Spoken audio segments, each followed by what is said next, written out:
Yo, what up, everybody? It's your boy IAMSU. I'm here with my boy AZURE, you know what I'm saying? My tour DJ and one of my best friends. You know, we bumming in. We about to recap my summer, our summer basically. Did a lot of cool things, brought in a lot of cool experiences, had listening parties, traveled all over the whole planet. And as you can see, we're not in the Bay Area right now. We're in Tunam, Guam, like 17 hours ahead of the Bay Area. We're in the future and maybe like 7,000 miles away. So yeah, like, I feel like this summer was cool. It was a learning experience. I dropped my album, he dropped the project.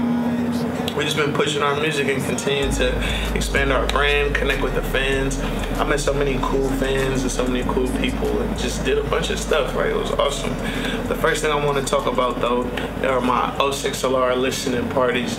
So shouts out to Pink Dolphin for allowing us to have it. We had two events, one in the LA flagship store, one in the Bay Area flagship store. And he DJ'd the Bay Area one, right? Yes, I did. And the LA one. You DJ'd the other one too? Oh yeah, you did. He did. That was smacking. Like, so many people came out. Shouts out to Guap Dad for eating that pizza and going viral, dancing to the song or whatever. It was that guy, I think his name is Little Rail. He has his own TV show right now. He was there, and I don't know how he even knew about it, or you know what I'm saying, but shouts out to him for coming. Everybody was vibing to the music. We ate a lot of pizza. Overall, it was a great experience. We did the same thing in the Bay, and I got a chance to perform the album before it came out, and then I posted it right to SoundCloud right after the listening party, so that was like an awesome experience, and the album's been a great success. Young Boy, everybody's gravitating towards that song, so I've been having a great time. And you know, as an independent artist, it's like pushing your own music and having to promote your own music is a very interesting space to be in. It's like a challenge every single day because you could be in love with something and don't know if the people are gonna love it. 06 Solara was sonic evolution of IAMSU. Facts. I think once you've had a journey like yours, it's dope to see experimentation turn into evolution. So I think 06 Solara was an embodiment of that. Yeah. And yeah, promoting your music. We're in the era of self-promotion. We're in the era of everything. You're your own team a lot of the time, and yeah, it's definitely a battle. Hell yeah. A battle, but it was a win though at the same time. Yeah, it was for sure a win. Like, for people to listen to it and like it and for it to reach all these people, it's a for sure win. Like, especially like you said, being your own team. You see how in-house it is. It's us four, 9 times out of 10. So to be able to put this thing together is so cool. So that was 06 Solar. Make sure you listen to it. It's out right now. London. I went to London this summer for my first time. I've been out the country a couple times, but London was like type crazy. Like, I ain't even gonna lie. The music culture was cool. The food, everybody was like, the food, but I actually had some good ass food. I ain't gonna lie. I went to this spot called Blues Cafe. I had like this buttermilk chicken meal. It was like super smacking. I went to Nando's. Everybody raves about Nando's. That shit was delicious. And I really fuck with London. I shot a video. Shouts out to Katie for allowing me to do that song with you and shoot that video. That was awesome. I went to the island and I seen all the Queen's jewels. We went to Buckingham Palace, you know what I'm saying? It was really tight. Like, visited Warner, had a meeting with them. See, I really like London. That's one of the places I want to go to like once or twice a year for the rest of my life. Like, it was super duper lit. So yeah, it was London. All Def Digital LA.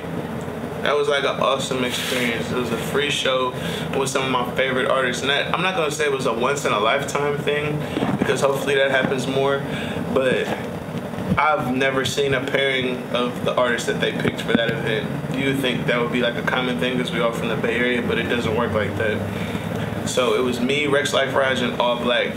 And those are super talented people. All Black went to Pinot Valley. I've been knowing and hearing about Raj since I was in high school. Like, he went to, I think he went to Berkeley High. Yes, that's right. But yeah, he was in a group called Goon Squad back in the day, and Pilo was making beats for them when we were in high school. I was like a junior high school. So Raj has been at it for so long, and he's having this moment right now, one of the most talented people, I think, in the game, period. So to put everybody together, That was like an awesome show. Like the energy was hella cool. And shouts out to GADGET, shouts out to Guabdad, Larry June. GADGET is a rock star, you know what I'm saying? But to put all those Bay Area people together and do a show in LA was just like really cool for our culture. I kind of hate using that word all the time, but it was really cool for our culture to get it across. We had a free show at the Regent Theater, and it was hella people. They said they had like 2,500 RSVPs, and the energy in the building was great. And it was just like hella nostalgic, like to go and do something like that and perform my songs was awesome. Like, I just think it just shows growth. It shows like putting us all on one stage. It just allows everybody to appreciate each other. Like, I was able to watch Raj sit and be like, damn, he's going crazy, and everybody that hit the stage. So like, what did you think about this show? It was dope. It was my first time seeing All Black. Yeah. It was a good experience because his performance kind of showed me that even in the era of sensitivity, you can still say whatever you want. Yeah. It's all good. Yeah, man, that's so true, because he says a lot of shit. He says a lot of shit. He doesn't give a fuck. He was speaking his mind. Yeah, the backstage was lit. We was drinking Hennessy and Patron mixed in one thing. And they had these bomb-ass wings. I don't know where the wings was from. Did you get a chance to eat any of them? I did have a wing. Yeah, it was like bomb-ass wings. They was dripping like blue cheese on there. Them shits was going viral, like, I ain't gonna lie. But yeah, downtown LA is the vibe. Usually when I perform in LA, I perform in Hollywood. But to be in downtown LA, it's like a kind of grungy, underground, like more artsy, different vibe. And like right next door, it was like an art gallery party that was literally going on at the exact same time. So me and GADGET stumbled in there right before I went on stage and just walked through the party. He was pumping hella shoulders and all of that kind of stuff. And it was just like crazy energy. Like people was like, what you doing out here? Like, I'm like, oh, I got a show right next door. And people really pulled up straight from there. So like backstage was like a mini family reunion / party. Like it was dope. Like I brought out Casey Veggies, I brought out Problem, I brought out 24 Hours, brought out Summer Slims. Like it was crazy just to see everybody interacting, and people had their own stories of why they knew each other and just different little breakthroughs and stuff. But yeah, I personally appreciate All Def Digital. I saw the dude in Atlanta that booked me for the show on a super random one. It was like an LA Reid party. I saw him.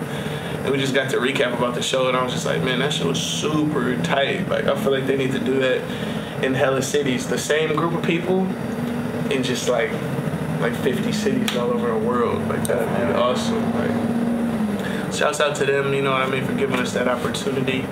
And hopefully we could do some more.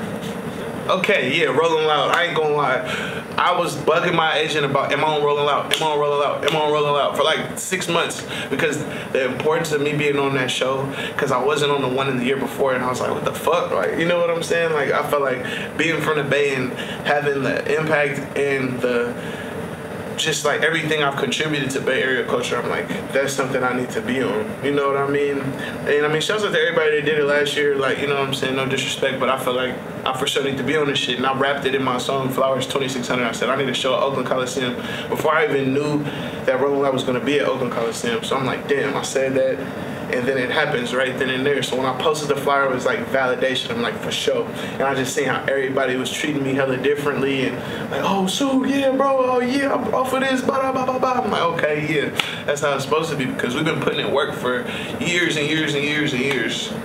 And people need to see that. You know what I'm saying? So that meant hella much to me. I called Justin like, bro, I swear to God, bro, it's lit. Like, you feel me? So to be able to do that was real cool. Like, real cool. And I like where I was placed on the flyer. Like, so Rolling Loud, you did everything right. I have no complaints. You feel me? I did a great thing. So I've been doing a lot of traveling over the course of the summer. It was just boom, ping-ponging, coast to coast, overseas, coming back. So we came back and I had like a couple days to just really get the rehearsal. Then I had a show in Fresno and then Rolling Loud. So it was just a lot of mental preparation. And in the midst of that, I was recording my new album. So everything, my mind was going in a bunch of different directions and just trying to focus up. And it was super like challenging but exciting at the same time, you know? So I get to Rolling Loud and I'm like, damn, okay, like this is the day. I know the stage I'm performing on. I see all the people. I'm like, damn, it's like hella thousands and thousands of people out there, like, and just being able to get them to put their hands up. And I see a bunch of kids that probably had seen me for the first time. Like a lot of these kids look like they were 14 and 13 and all that type of stuff. It looked like brand new people. So I'm like, I gotta act a donkey on this stage. Like, if they see me up here, I gotta go crazy. I gotta be like, what the fuck did I just see and what did I hear? You know? So I had to bring out some crazy guests. I brought out Sage Gemini, brought out Skip, Chauvin, I brought out D-Lo. And not to put one above the other, but I feel like D-Lo is super culturally important. Like for them to be in Oakland and everything that's happening in the Bay Area right now, it's a lot of gentrification, a lot of change.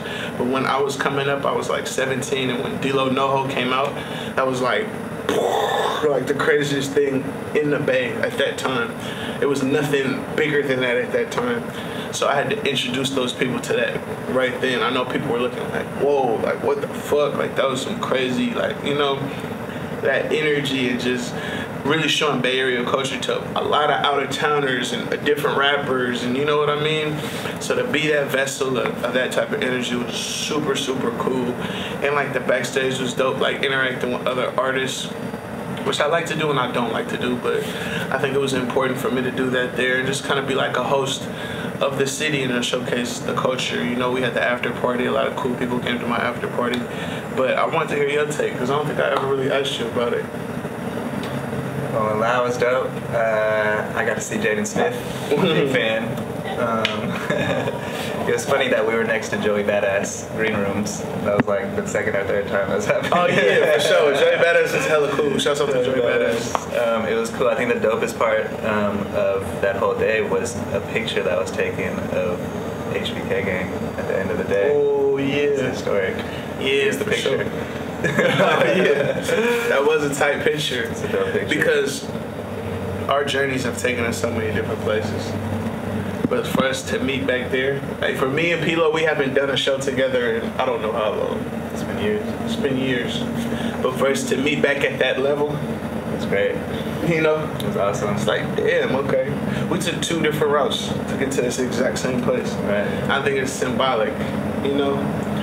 But yeah, that picture was like a big ass picture for Sage to be up there. Sage pulled up to my house like at 10 in the morning that day, so that was hella clean. We don't get to do that every day, you know?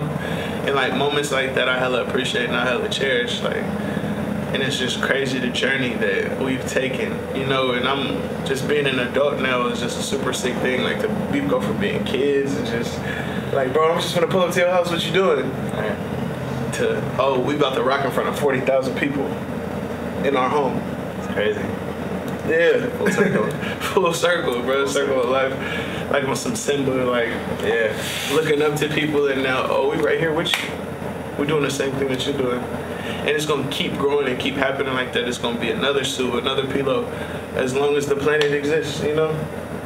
So it's just super crazy. Rolling Loud was like, definitely like something I'm gonna tell my kids about, to my grandkids about. And they be like, what is rap or what was rap? You know what I'm saying? I'll be like, oh, I was doing this. When I was 28, I was doing this. You know what I'm saying? I could show them that.